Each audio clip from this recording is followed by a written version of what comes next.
This may be the world you want, the world you envision, but because of your mistakes, your missteps, this is the world you will get. And the only way to stop it, to save it, never listen to this turtle.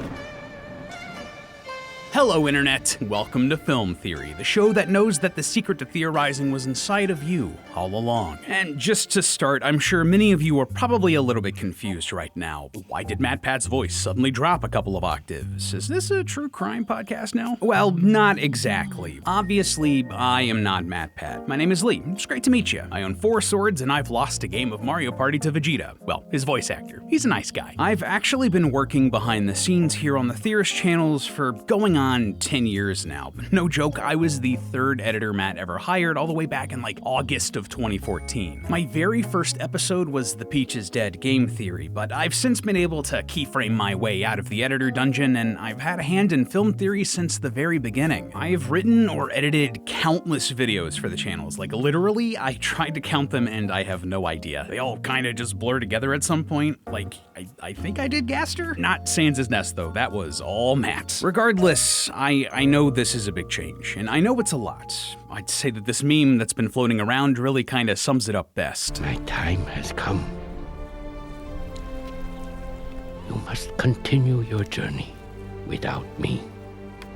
What are you, what? But something else that this meme reminded me of, the fact that Kung Fu Panda 4 is right about to hit theaters as of the time of writing. And now that I've taken up the mantle of the film theorist, I can't wait to watch it. In case you don't know, Kung Fu Panda is about Po, a panda obsessed with Kung Fu and the martial arts masters that live in his village. Master Oogway the tortoise, the Furious 5, and Master Shifu, who is apparently a red panda? Despite not having any traditional Kung Fu training, Po is named the Dragon Warrior that will gain limitless power, much to the confusion and frustration of all the other masters. By the end, Po and the others learn that the limitless power is not some magical technique or hidden energy. It's the realization that you were special just the way you are. I was practically raised on these sorts of animated homages to martial arts like Jackie Chan Adventures and Shaolin Showdown, so I really connected with the Kung Fu Panda films. The wholesome message of loving yourself in 1, the heartfelt themes of family in 2, the killer animation in 3, and that's not even mentioning the multiple spin-off series and web shows and even a holiday special. But the thing I respected the most, the restraint of not using the song Everybody Was Kung Fu Fighting until the 3rd movie. That is true power. But of course, when you consume that much content as a theorist, you're bound to notice some inconsistencies, specifically when it comes to everyone's favorite old kindly Kung Fu tortoise, Master Oogway. See, between the hours of meditation and giving out cryptic advice, like Quit,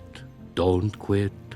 Noodles. He's creating more problems than he's solving. He is not the wise master that this series has made him out to be. In fact, he fails pretty much everyone he has ever taught, leaving his students in a worse place than where they started. And the most disgraceful part of it, his flaws have created cycles of abuse and miscommunication that threaten to go on and on unless someone steps up to stop it. Look within yourself and cook your noodles, loyal theorists. It's time for some Kung Fu fighting. Skadoosh! So how in the world am I gonna make the argument that adorable old Master Oogway is actually the absolute worst? Well, it comes down to what I have identified as his 3 major flaws: his lies, his teaching, and his legacy. Let's start with Oogway's first major flaw, his lies. The entire conflict of the first movie is built completely on Oogway's lies about the Dragon Warrior. See, the Dragon Warrior is a prodigy of Kung Fu who would be worthy to learn the secret held within the Dragon Scroll. When they open the scroll, the Dragon Warrior would be granted limitless power, something they love to bring up in the first movie. You think it's that easy? That I'm just going to hand you the secret to limitless power? The scroll has given him power! The prophecy was first foretold by Master Oogway, who said that the Dragon Warrior would protect both the Valley of Peace and its inhabitants. It is as Oogway foretold. You have brought peace to this valley and to me. But at the climax of the first movie, we learn that the legend of the Dragon Warrior is a sham. After Po finally opens the scroll, he finds only a blank, shiny canvas, though he later sees himself in the scroll's reflection, realizing that there is no secret ingredient. The secret power of the Dragon Warrior was just to believe in yourself. Classic, the power was inside of you all along sort of stuff. Regardless, the legend of the Dragon Warrior was never true, and all of it was something that Oogway made up to encourage others to train in Kung Fu, to get better and to protect the Valley of Peace. Basically, it was kind of a deterrent. If you're a bad guy, you wouldn't want to attack the Valley of Peace because it may cause the legendary dragon warrior to rise up and defeat you. But therein lies the problem. The prophecy doesn't do that. In fact, it does the opposite, creating more havoc for the Valley of Peace than it prevents. The villain of the first film, Tai Lung, was once a student of Shifu and Oogway who showed a natural talent in Kung Fu, enough so that Shifu considered him a serious candidate for Dragon Warrior. Tai Lung spent his whole life training, Shifu filling his head with stories that he was going to fulfill the prophecy, and because of this, Tai Lung pushed himself, hard enough to the point of physical injury. Who filled my head with dreams? Who drove me to train until my bones cracked? And yet, as Tai Lung was about to be given the title of Dragon Warrior, shown that the secret of the power was just believing in himself, he was denied at the last hurdle. And why? Because Master Oogway got some bad vibes from him. Oogway saw darkness in his heart and refused. This ends up pushing Tai Lung over the edge as he goes on a rampage that terrorizes the Valley of Peace. Oogway's creation of the legend of the Dragon Warrior, this goal dangled before Tai Lung that he worked his entire life for, and that was never given to him with no explanation as to why, was the core reason why Tai Lung did his top 10 anime betrayal. If Oogway had never lied or explained to Tai Lung the truth about the Dragon Warrior instead of just walking away disappointed, Tai Lung probably would have been a pretty chill dude, a dedicated master of Kung Fu raised in the Valley of Peace, and potentially part of the Furious Five. But Tai Lung's fall from grace isn't the only preventable conflict created by Oogway's lie about the Dragon Warrior. In the video game adaptation of Kung Fu Panda 2, a Komodo dragon named Zhao Dan challenges Po because he wants to prove that the Dragon Warrior is not strong enough to stop him. Gongmen's city should belong to the strong, the cunning, the ruthless, someone like... And the Legends of Awesomeness TV series has a ton of villains who have a bone to pick with the Dragon Warrior. Kim the Invincible, obsessed with battling the strongest fighters in the world, travels to China because he wants to defeat the fabled Dragon Warrior. Hundun, a former guard of Tai Lung's prison, blames the Dragon Warrior for all of his troubles and learns Kung Fu specifically so he can destroy him. Quan the Unkillable tries to kill Po partially because he wants to defeat the Dragon Warrior and regain his fame. Even the Emperor's advisor uses Po's title as the Dragon Warrior in an attempted plot to take the throne for himself. I could go on and on, but you get the point. Rather than the Dragon Warrior deterring the bad guys, so many villains in this world only see Po as an obstacle, someone to outsmart or overpower or defeat. If Master Oogway's long-term goal was to get people to learn Kung Fu, congratulations, it worked. But at what cost? The creation of how many villains? And as a result of it all, time and time again, danger is brought to the Valley of Peace. But that's hardly the worst thing that this tortoise has done. Oogway's second major flaw? His teaching. Master Oogway is just not as good of a teacher as this series makes him out to be, and his lessons actually hurt more people than they help. We've already talked at length about Tai Lung and Oogway's refusal to step in and take a guiding hand there, but it goes so much further, especially in the Legends of Awesomeness TV series. Similar to Tai Lung, another former student of the Jade Palace that went bad was Feng Huang. She was personally trained by Master Oogway, but as she became more powerful, she challenged Oogway for control of the Jade Palace. In the show, it's framed as if Feng Huang had darkness in her heart, similar to Tai Lung. But just listen to exactly how what Feng Huang did was described. As he trained her, she just got stronger. And that's when she started to change. She challenged Oogway to fight,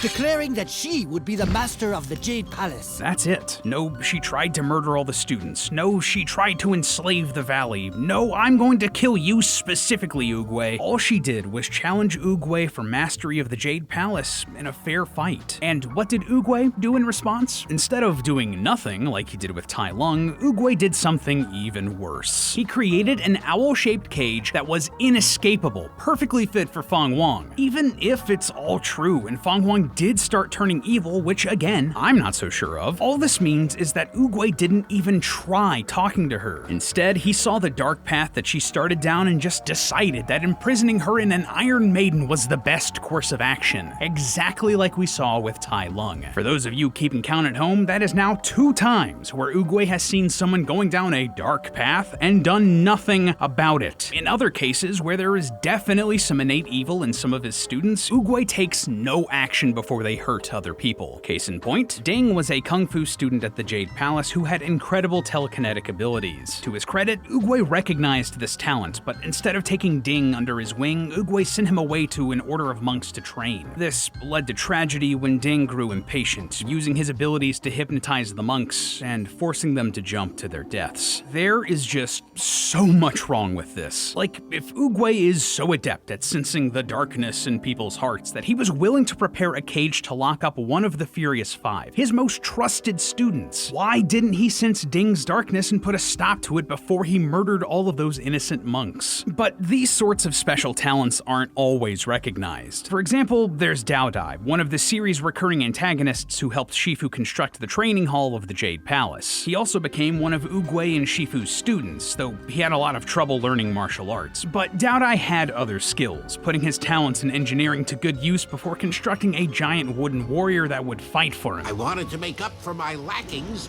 so I devised ingenious mechanical contrivances to compensate for my weak spots. Honestly, that's really cool, and something that should be celebrated. I mean, Kung Fu Panda is a franchise all about embracing who you are instead of trying to be someone else. So shouldn't this sort of inventiveness be held up? Not if you're Oogway. According to Dao Dai, Oogway felt that my machines had sullied the purity of Kung Fu. Way to gatekeep there, my guy. Time after time, in so many ways, Oogway's teachings fail many of his students, making villains out of them when they didn't need to be. And the only thing worse than that, what happens to his successful students. Oogway's third major flaw, his legacy. Oogway has passed down his prejudice for those that he's deemed unacceptable, and even the students that did live up to Oogway's expectations all inherit his worst traits. For example, let's start with Shifu. Just think about how Shifu treats Tai Lung after Oogway denounces him. Keep in mind, Shifu found Tai Lung as an infant and adopted him, raising him as a son. Tai Lung looked to Shifu for approval like a father. What I ever did, I did to make you proud! Tell me how proud you are, Shifu! But what does Shifu do when Oogway refuses to name Tai Lung the Dragon Warrior? Just shaking his head and walking away. Instead of comforting his son, talking to him, and encouraging him to keep at it, or going to Oogway and asking for an explanation, Shifu does nothing. This ends up taking a huge emotional toll on both Tai Lung and Shifu, destroying their relationship. And it also turns Shifu into a hardened and cold mentor instead of the father figure he was before Oogway's influence. Shifu loved Tai Lung like he had never loved anyone before or since. Look at that face. Tigress, at this point a child, clearly needs support and approval, and Shifu cannot give it because of Oogway's actions. Just like his own master, Shifu has become a bad teacher. But even without taking into account this moment that must have been emotionally devastating for Shifu, there are situations where we see Shifu carry on the worst of Oogway's teachings. For example, we can look at the reaction when Oogway names Po as the Dragon Warrior. No. If the panda has not quit by morning, then I will have failed you. You don't belong in the Jade Palace. You're a disgrace to Kung Fu, and if you have any respect for who we are, you will be gone by morning. Instead of respecting the choice, Shifu and the rest are rude to Po. They intimidate him and try to get him to give up on his dream of being a Kung Fu master, to leave the Jade Palace. They are gatekeeping Kung Fu, just like Oogway did with characters like Dao Dai. What's more, they continue Oogway's questionable tactics on how to deal with students that they deem to be headed down a dark path. In that episode introducing Fong Wang, the owl who was the most powerful of the Furious Five, the rest of the characters start treating Po strangely. They worry that he's grown too powerful and will quote-unquote turn evil, just like Fong Wang did. And you know how Oogway made that perfectly sized owl-shaped cage for Fong Wang? Well, the Furious Five were doing the exact same thing for Po, creating a panda-shaped prison for him should he turn evil instead of, communicating with him. But the biggest tragedy here, after experiencing all of this himself, even Po isn't free from the horrible influence of Oogway and his teachings. In The Legends of Awesomeness, Po meets Tai Lung's nephew Peng, who is incredibly talented at Kung Fu. Po and Shifu decide that he should train at the Jade Palace, but after Po sees the extent of Peng's skill, he gets jealous, to the point that he tells Peng that he must leave. He lies to Peng, explaining that he's not making the cut. Now, where have I heard that story before? Po did exactly the same thing to Peng that Oogway did to Tai Lung, telling a student that they weren't good enough without communicating, and the results turned violent. And it doesn't stop there either. In another episode, Three pigs ask Po to teach them some secret kung fu moves, but Po turns them down and smugly says, "That's why they're called secret moves? They're secret?" As a result, the pigs kidnap Shifu and force him to teach them kung fu instead, all to get revenge on Po. Just like Oogway and Shifu before him, Po is gatekeeping kung fu here and making an enemy out of someone he doesn't need to. And then later, in the series Paws of Destiny, 4 young pandas want to learn kung fu, but Po initially refuses to teach them because... You haven't seen these kids. They're hopeless. Po, buddy, come here. Do you remember where you started? And also keep in mind that this series is set after Kung Fu Panda 3, which is all about learning that anyone can be a good fighter as long as they embrace what they're good at. Ironic, since Po seems to be more like Oogway than his own person here. The apple hasn't fallen far from the tree, or I guess it would be a peach in this case. The point is, Po hasn't learned the ways of peace from Master Oogway or Shifu or the Furious Five. He's learned to be selfish, arrogant, and ensure that he's better than everyone else. At every turn, from his lies about the Dragon Warrior to his poor and cryptic style of teaching to even how his students carry on his legacy, Master Oogway did more harm than good for the world of Kung Fu Panda. And honestly, his teachings don't even live up to the core theming of the franchise. In a series all about embracing the best parts of yourself, Oogway is all too eager to find the worst traits in others, the darkness in their hearts, and throwing them away when they don't meet his expectations. And what's more, Oogway's gatekeeping goes directly against the meaning of Kung Fu itself. Though we associate Kung Fu mostly with martial arts, that isn't what it's limited to. In China, the term Kung Fu refers to anything that requires patience, discipline, and hard work. Yes, Oogway is supportive of characters like Po and Shifu, encouraging them to embrace what they're good at. But why doesn't he do that for the others? Why doesn't he celebrate the powerful drive of Tai Lung, the mechanical genius of Dao Dai, the ambition of Feng Huang? Those aren't bad traits, and with the right guiding hand, the right mentor, they can become powerful tools in making the world a better place. But hey, that's just a theory. A film theory. And cut. And hey, if you want more Kung Fu Panda right now, Matt did a theory all about how Po is actually the best choice for the Dragon Warrior from the very beginning. Or if you want a theory about another awesome martial arts animated series, go watch our theory about how we need to stop the Avatar cycle from Avatar: The Last Airbender. I really love that one, and it covers one of my favorite series. I wonder if we'll be doing another theory about that soon. Regardless, I'll see you all next week.